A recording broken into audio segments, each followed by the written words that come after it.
Welcome to SpyCast, the official podcast of the International Spy Museum. I'm your host, Dr. Andrew Hammond, the museum's historian and curator. Every week, we explore some aspect of the past, present, or future of intelligence and espionage, a vast ecosystem that looms beneath the surface of everyday life. Please consider supporting the show for free by leaving us a 5-star review so other listeners can find us, and please subscribe if you haven't done so already. Coming up next on SpyCast. Taiwan is the most important Chinese interest, and that is an interest that China will not tolerate any country violating.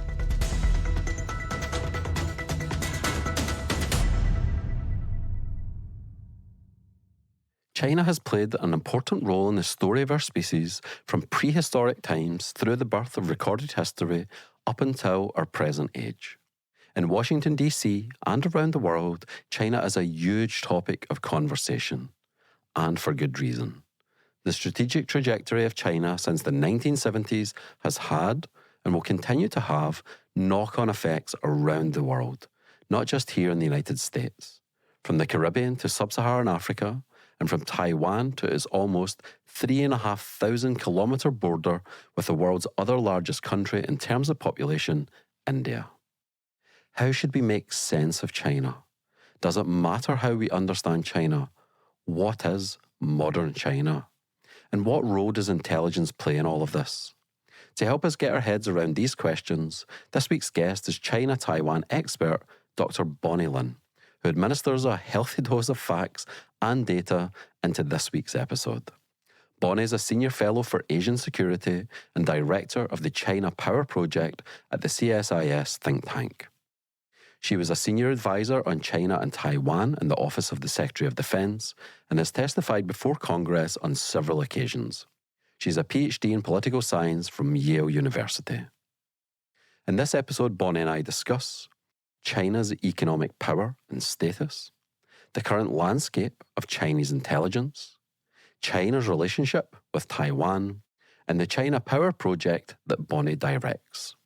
The original podcast on intelligence since 2006, we are SpyCast. Now sit back, relax, and enjoy the show.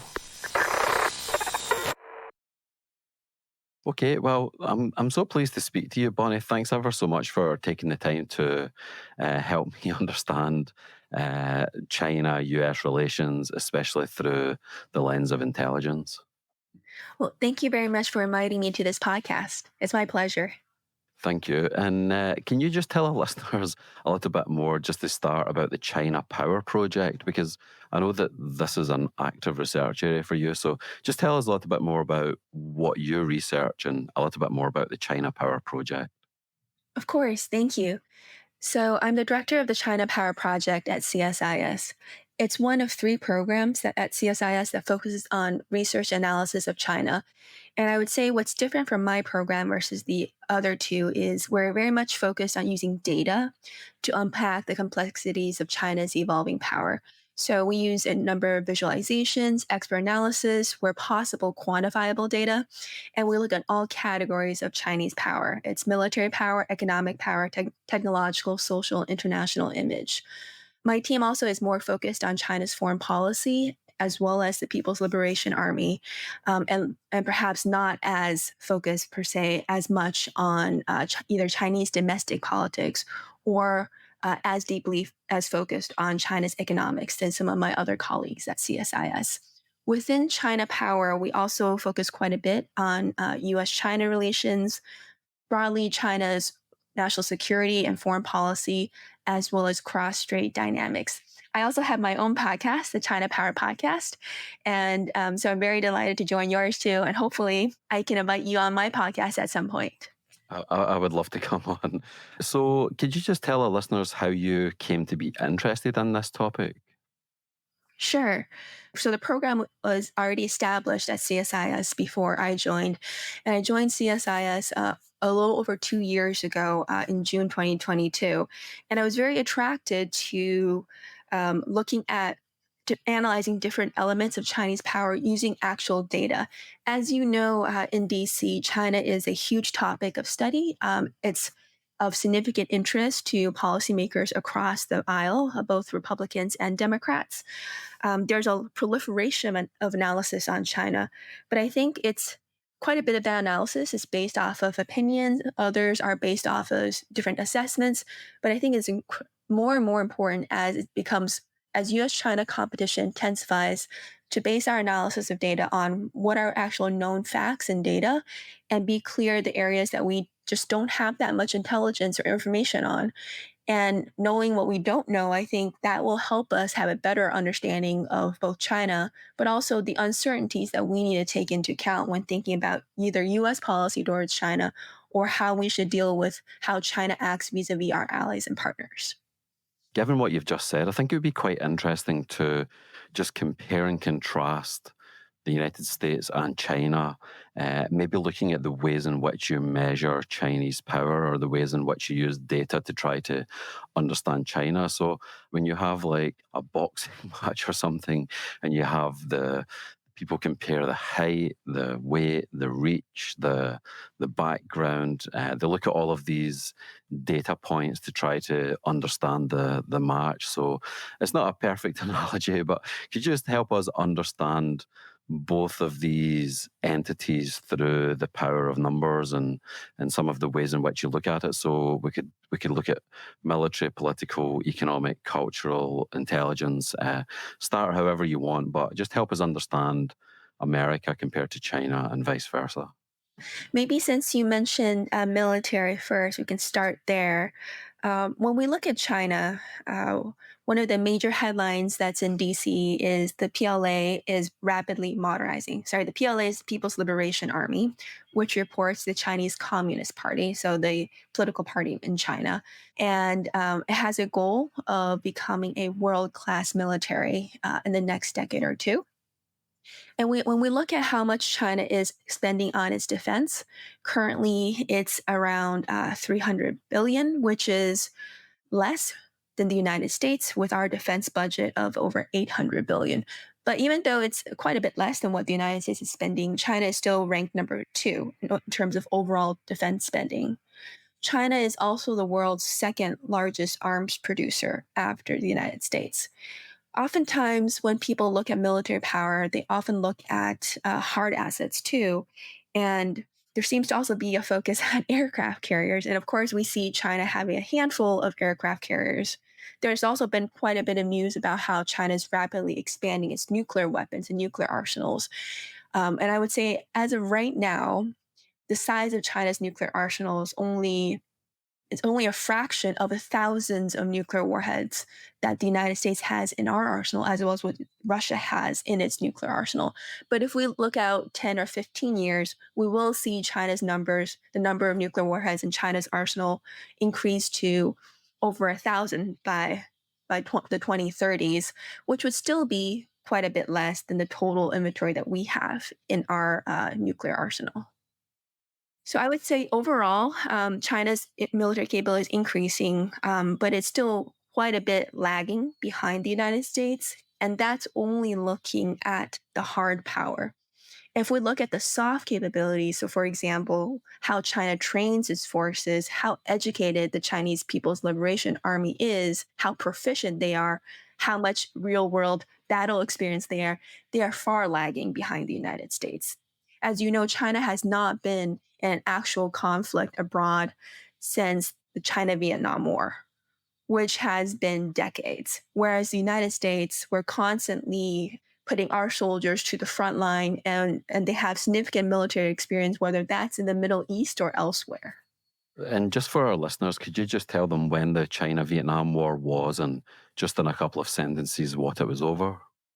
Yeah, sure. So the China Vietnam War was in 1979, and it was a relatively brief conflict between the border of China and Vietnam. And I guess what I would say is China had gone into Vietnam thinking that it would be a relatively easy fight and it would be a relatively successful and short war. Well, it turned out to be a lot more difficult than China expected. And in many ways, it wasn't a war that demonstrated to the Chinese that their military is all that capable. If anything, the China Vietnam War showcased that China needed to actually the China's military was facing problems. And if it were to face a much more formidable potential adversary like the United States, I think the lesson learned of that war is that the PLA needs significant reforms and significant modernization still.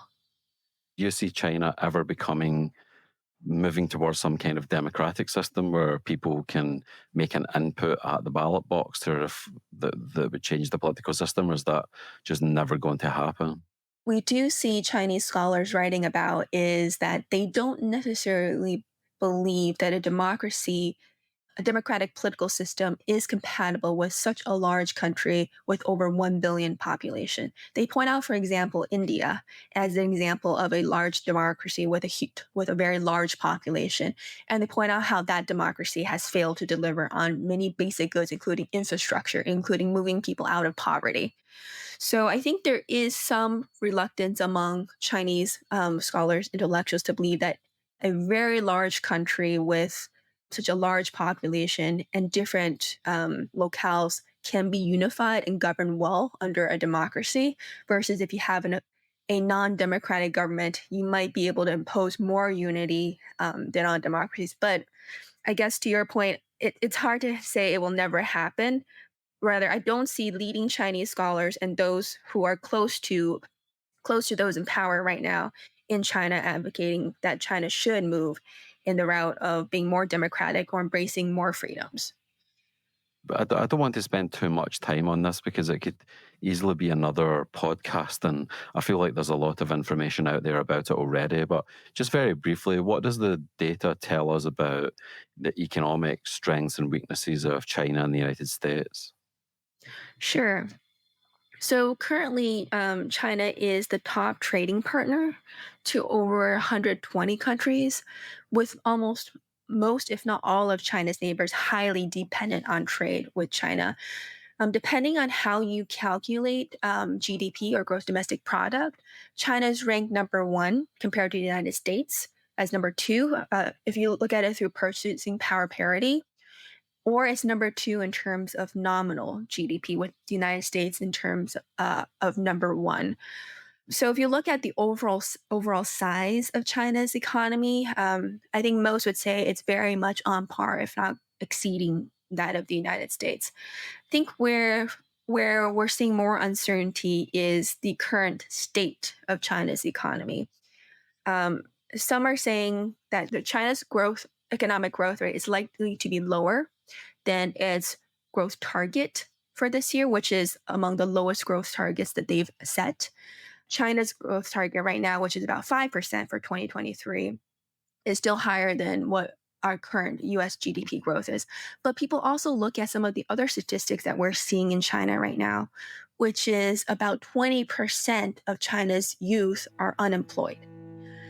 And that is raising major concerns in terms of what that means for China's social stability and what that means in terms of what China needs to do to make sure that that doesn't become a huge domestic problem for the CCP.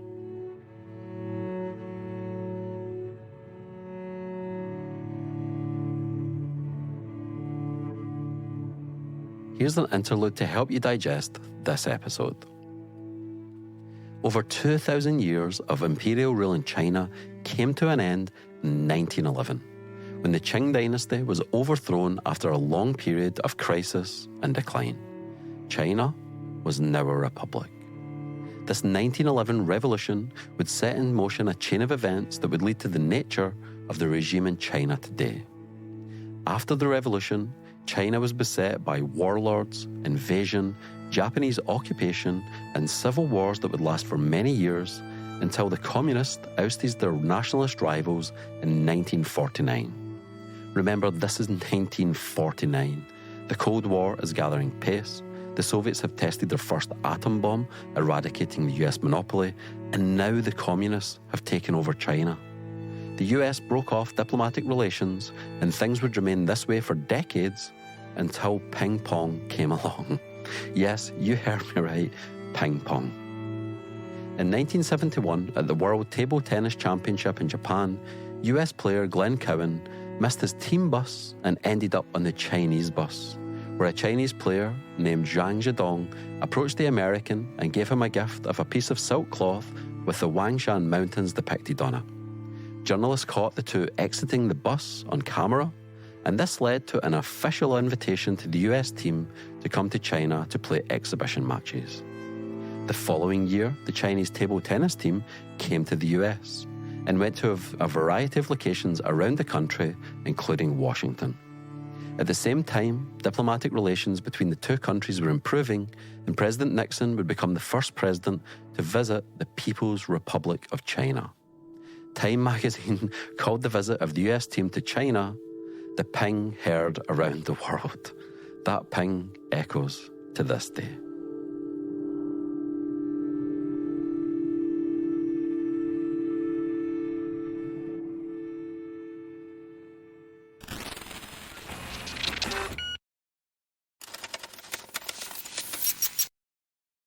Okay, so I feel like we're getting a good idea. So we've got the militaries, we've got the political systems, then we have the economic underpinnings. So I think it would be interesting now just to look at the R&D in each respective country. So I'm thinking especially as it relates to the military and intelligence. So in some ways, it seems to me a part of the Cold War was really a huge research and development competition. And there were various things that both countries were good at. There were various things that meant that America was better at this in the long run.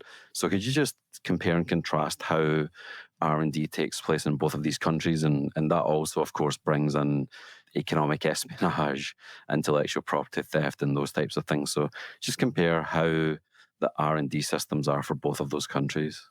I think it's important part of the comparison of the R&D system to also talk briefly about China's education system as well as its labor force. So maybe I'll start quickly on the education system. So China has a very competitive and rigorous education system. Though if you look at just general rates of education, for example, high school education in China, you might not necessarily see that because there is still a urban versus rural divide within China, and the generally less educated rural population, which still forms a good portion of China's overall population, in many ways still weighs down overall assessments of how educated the Chinese population is.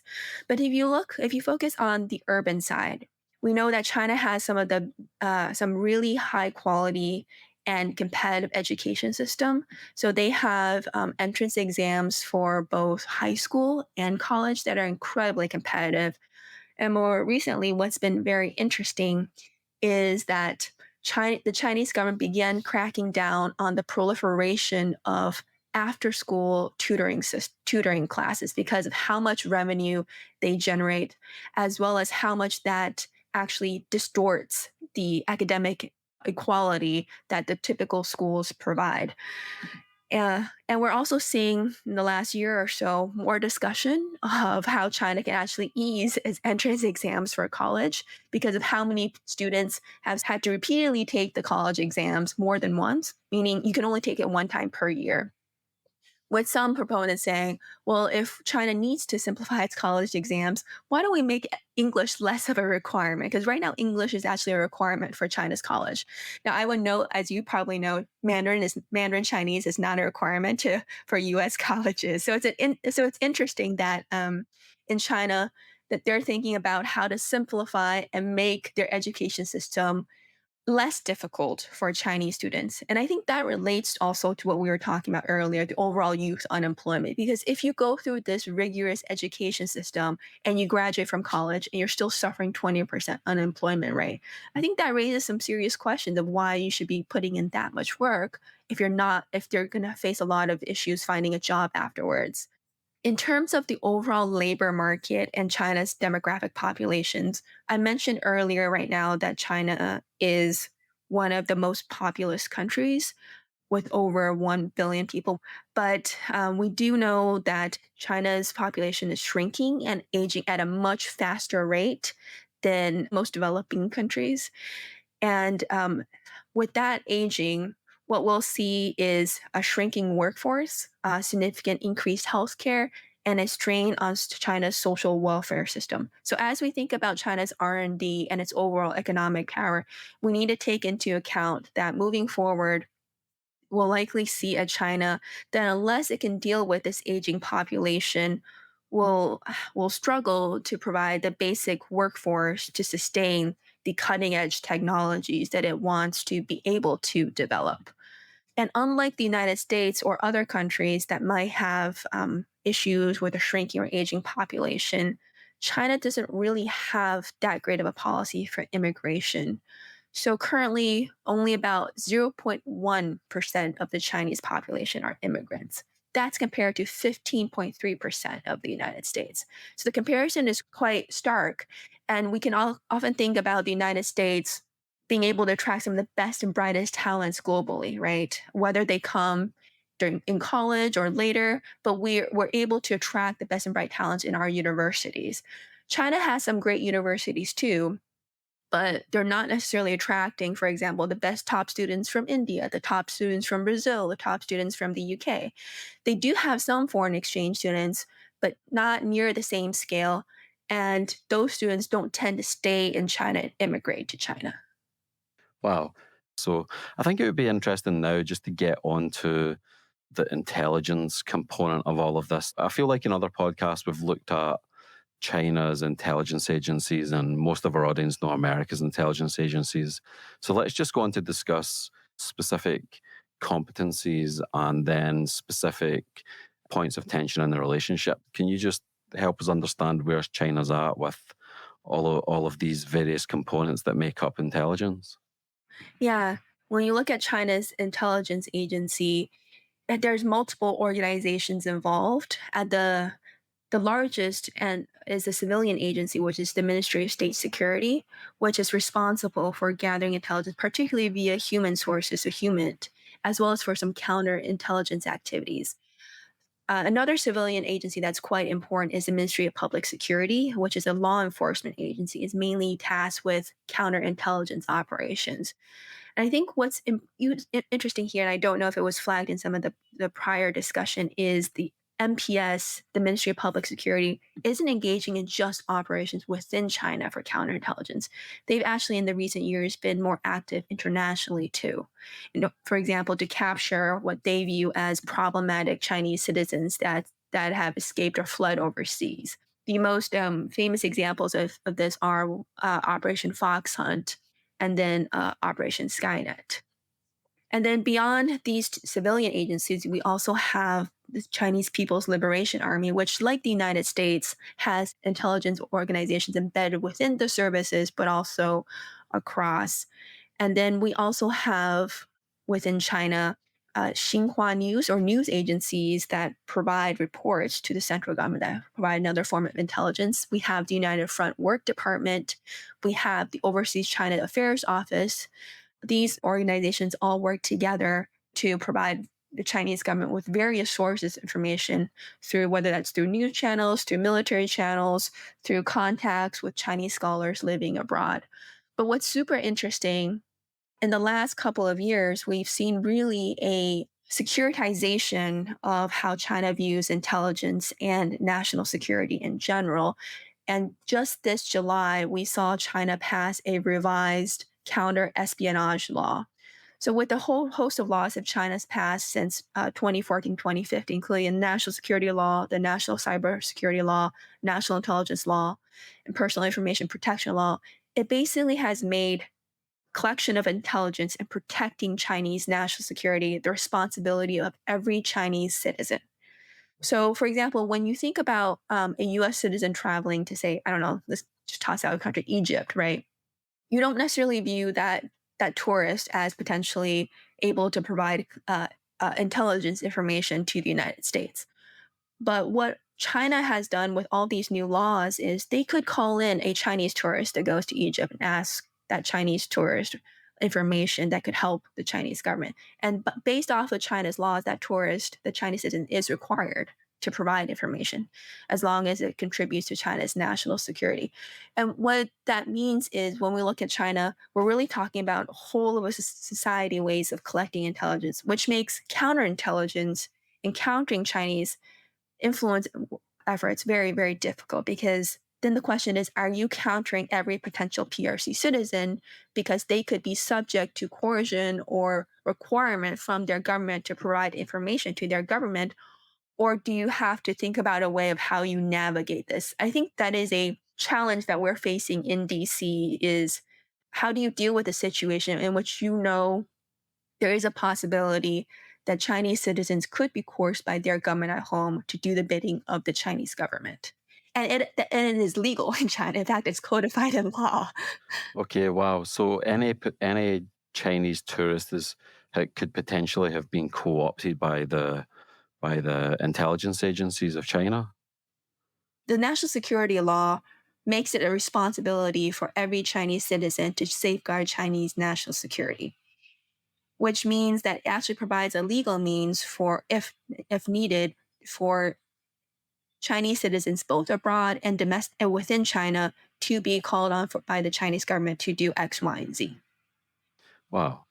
Well, in the studio with me at the moment is Memphis, one of our tech guys who's been at the Spy Museum for a long time, and he's going on vacation soon. So I'm pretty sure he's hoping when he comes back, the FBI counterintelligence people aren't going to be there to debrief him, or even on the way out, I hope that they're not going to accost him with his inflatable banana and flip flops.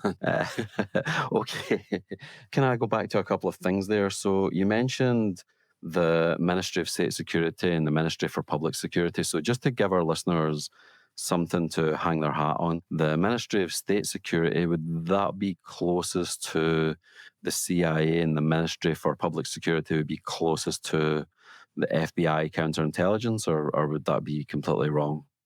I think those are good analogies. I would say MSS is probably more like CIA, and MPS is probably more like FBI.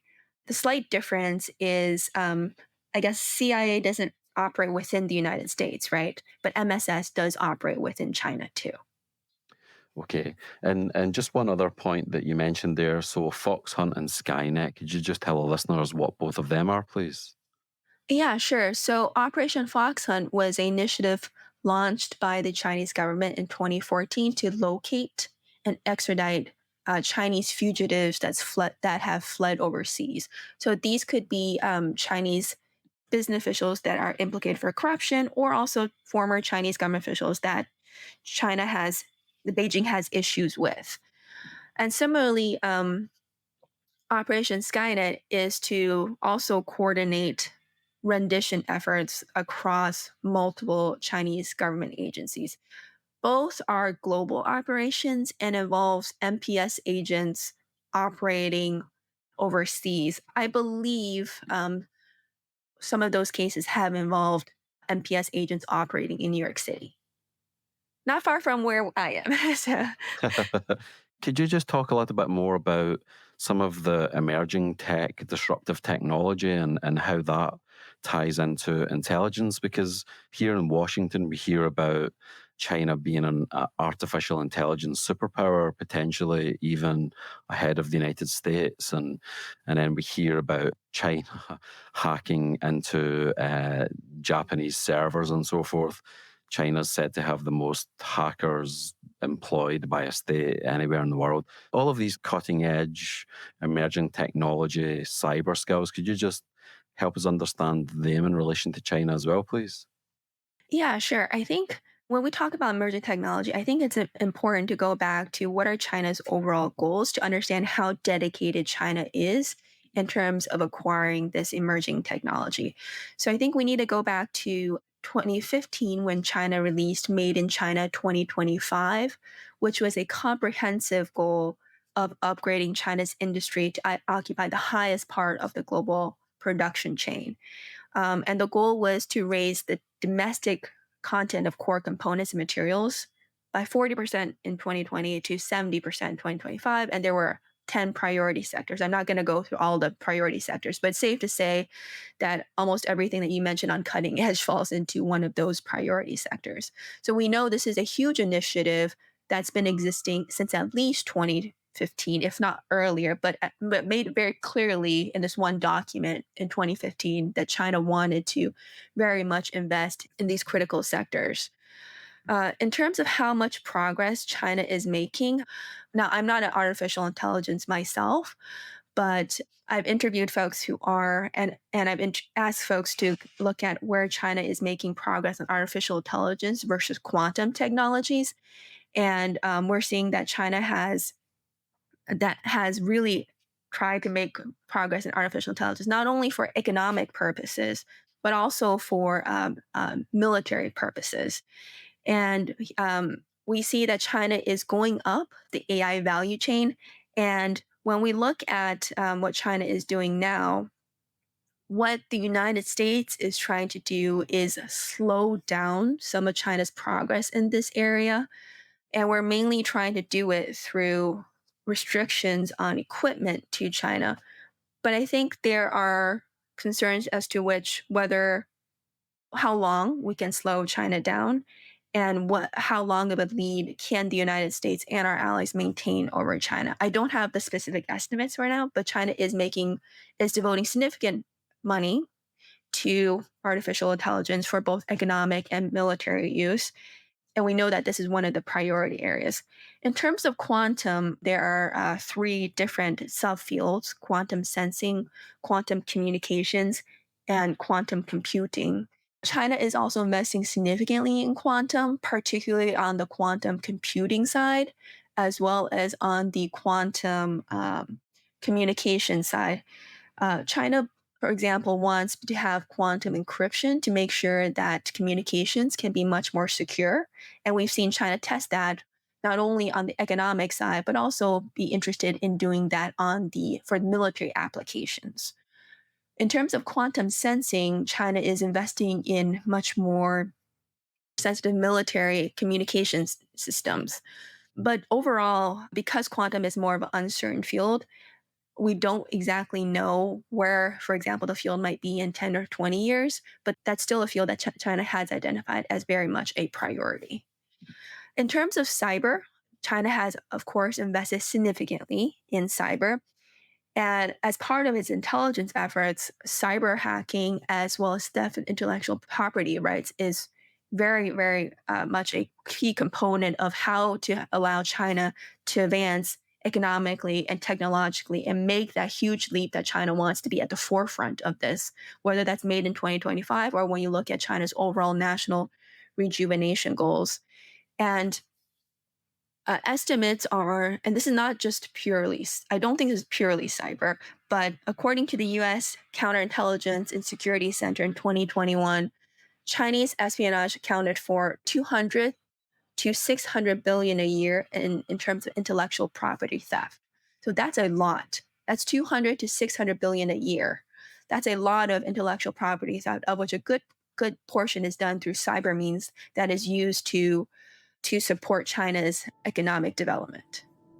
And that's more money than China's spending on R&D? Yeah, the higher end of that estimate of 600 billion is more than the 456 billion I mentioned in terms of official figures of Chinese government state-led investment in R&D.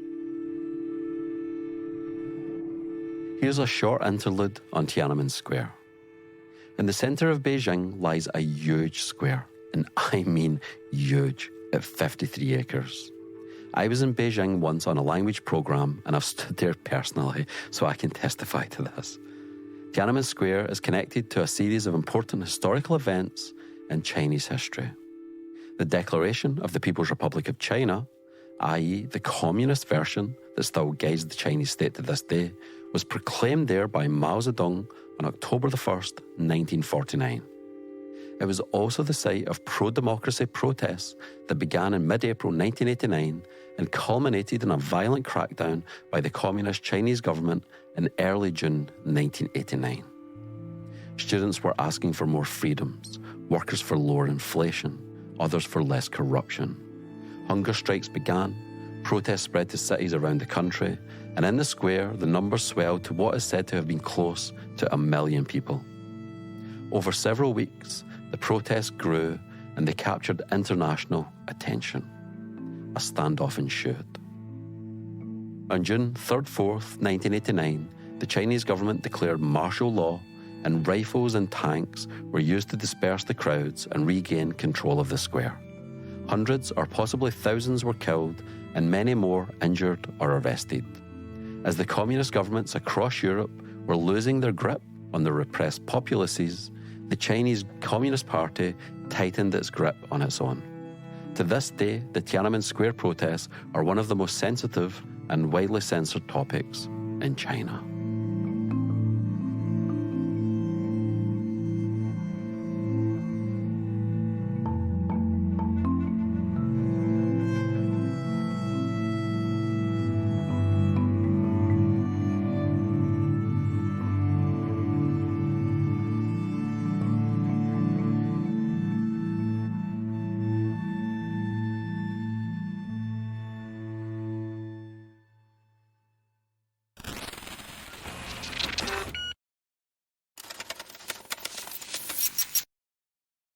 And I think that we've got a good understanding, now of political, military, economic, the intelligence services, and then some of the emerging technology and so forth. But I think it would be good now to just look at a couple of areas of tension. And we don't have time to go into all of them, but I think it would be good to just look at a couple to see how this relationship plays out now that we understand China a little bit more. So I think the most obvious one is probably Taiwan. So to help us understand that through the lens of intelligence.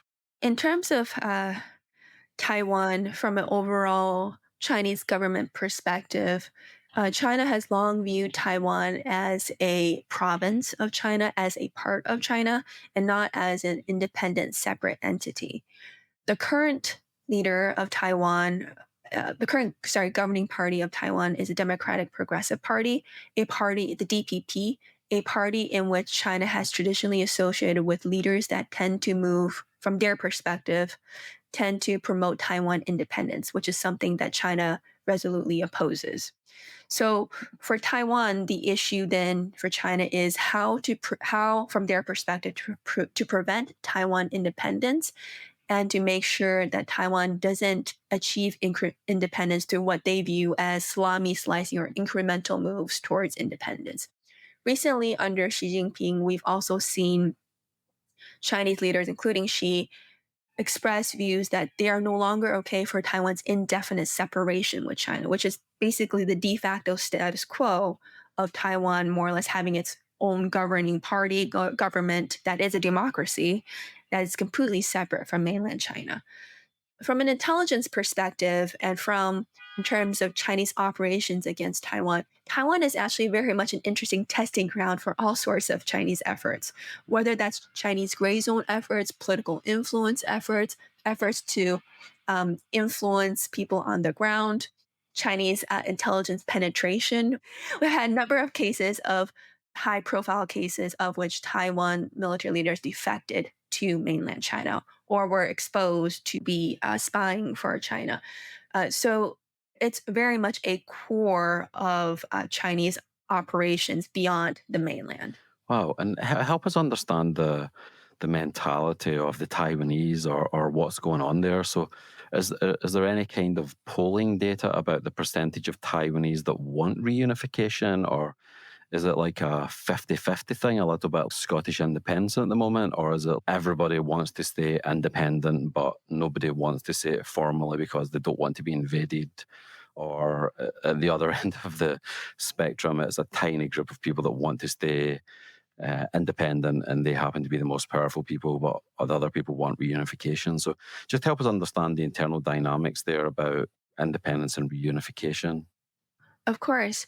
Yeah. So because Taiwan is a democracy, there's actually lots of different polling data that you see from Taiwan. And depending on which polling data you see, the results may actually vary 20% either way. But I would say some of the most reliable polling data I've seen, they look at multiple categories. So one category they ask people is should Taiwan seek independence as soon as possible? And some of the latest statistics on that as of mid last year was only 5% of the Taiwan people believe that Taiwan should seek independence as soon as possible. The majority of the people want to maintain the status quo, but there's different options for maintaining the status quo, which is maintain status quo, decide on a later date, maintain status quo, eventually move towards independence, maintain status quo now, eventually move towards unification, or maintain status quo. When you look at people who want at least right now to maintain the status quo, you're looking around about 85% of the Taiwan population. But what they want to do beyond the immediate future might be a little bit different. And I think the reason why people like to choose maintaining the status quo is that the folks in Taiwan, the average citizen in Taiwan, they do recognize that in the past 2 or 3 decades, China's power, particularly military power, has grown substantially over Taiwan. If you recall the last Taiwan Strait crisis, the last crisis, cross-strait crisis between China and Taiwan was 95, 96. During that period, depending on how you look at the figures, China's military power wasn't actually that much significantly more than Taiwan's military power. But now, 20 plus years, almost 30 years since then, if you look at any chart comparing China's military power, whether that's the air side, naval side, or army size, you won't find any statistics that shows that Taiwan has an advantage. So the vast increase in China's military power vis-a-vis Taiwan has made a lot of folks realize that choosing to promote independence or want independence actually has significant risk, which is why you're seeing the bulk of the Taiwan people select maintain status quo for a variety of reasons. And how many countries these days recognize Taiwan? Because I know that China's been poaching partners from Taiwan. So help our listeners understand that a little bit more about recognizing Taiwan, how many countries recognize it, and what are the consequences of this decreasing recognition? Sure. So right now, Taiwan has about a dozen or so diplomatic partners. The majority of them are actually in Latin America and the Caribbean. So they have about 7 partners there. They have one partner in Africa and then 4 partners in East Asia and the Pacific. And then in Europe, they have the Holy See. And the implications for having diplomatic relations with Taiwan is you cannot have diplomatic relations with China. Because China views Taiwan as part of China, particularly after Russia's invasion of Ukraine, China has made it very, very clear that Taiwan is the corest of China's core interests. And what that means is Taiwan is the most important Chinese interest for China. And that is an interest that China will not tolerate any country from violating. So, what that means is if countries take positions to support Taiwan, including having diplomatic relations with Taiwan, China is willing to take measures to impose costs on those countries. So this year, when Taiwan President Tsai Ing-wen came to the United States as a transit this April, after she left, the organizations that hosted Taiwan President Tsai Ing-wen were sanctioned by the Chinese government because they hosted a Taiwan president of which China doesn't recognize. So we're increasingly seeing China taking measures to impose punishment on countries, individuals, and entities for support of Taiwan. Just as we get towards the end of the interview, I was hoping to touch upon your experience in government. So the first one is the Department of Energy, the Lawrence Livermore National Laboratory. Could you tell our listeners what that is, where it is, and what you've done there? Sure. So I spent a summer at Lawrence Livermore National Laboratory. It's one of the United States' nuclear laboratories, and it's located in Livermore, California.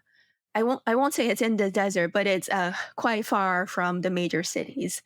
At Livermore, I was focused looking at Iran and how Iran was not abiding by or trying to circumvent IAEA safeguards placed on its nuclear program. So not related to China at all, but related to largely looking at nuclear proliferation issues.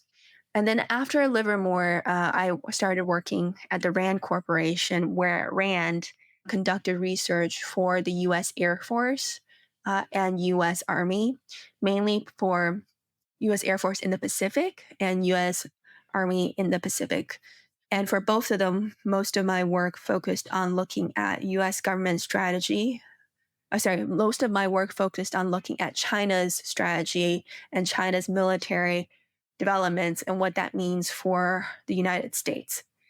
During my time at RAND, I took 3 years off to work in the Office of the Secretary of Defense, where I spent a year on the Taiwan desk, where I was responsible for US Taiwan defense relations, and then 2 years on the China desk, where my portfolio was US China military to military cooperation, as well as broadly what DoD policy towards China should be. What did those jobs at the Office of the Secretary of Defense entail? So the director for Taiwan and then the senior advisor for China. So what do you do? Is it researching Taiwan? Is it coordinating policy? Is it drafting policy? Is it going to the region? Is it speaking to, I know there's no such thing as a typical week, but just give our listeners an idea of what that job entailed.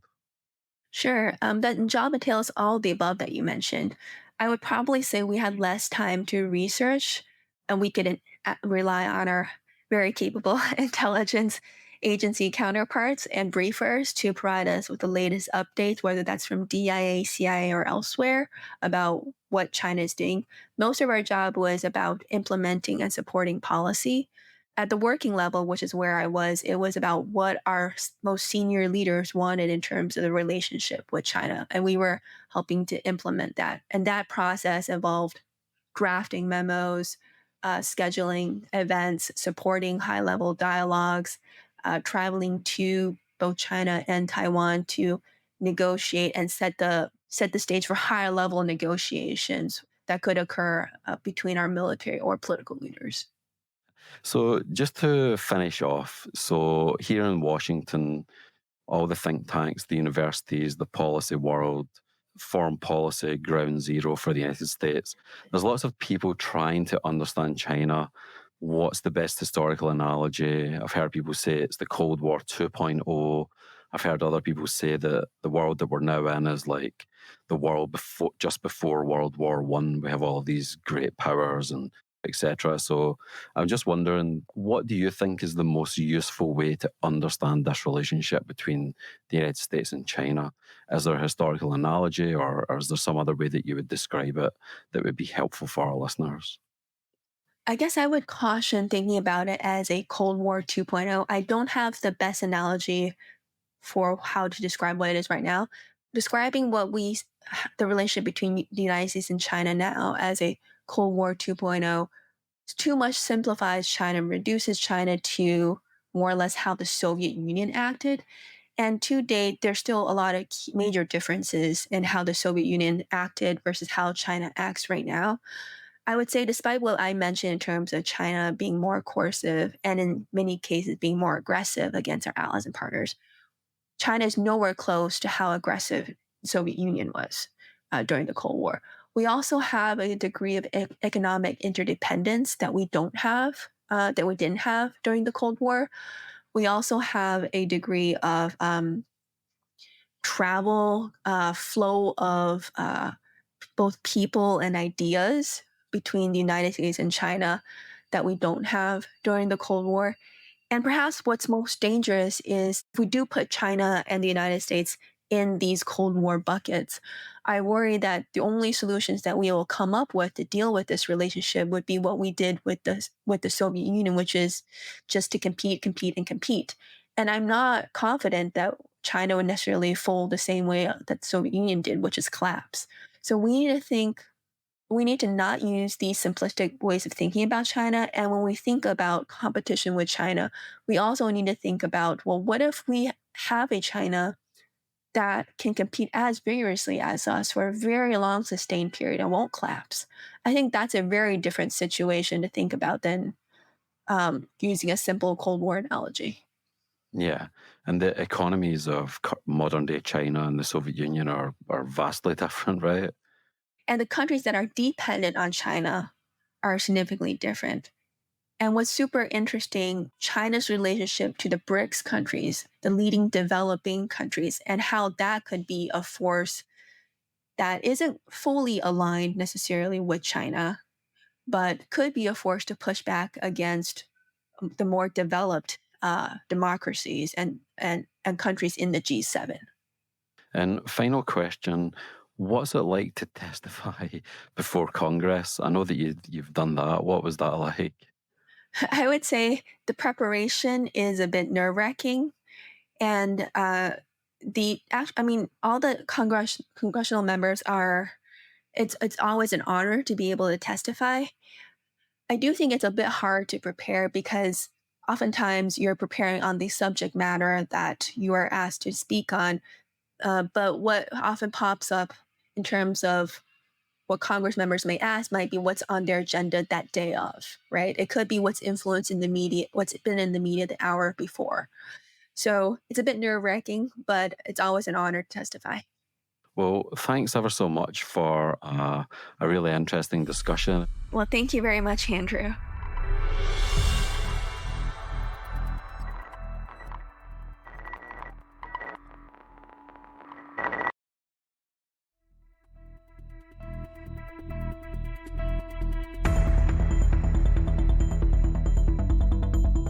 Thanks for listening to this episode of SpyCast.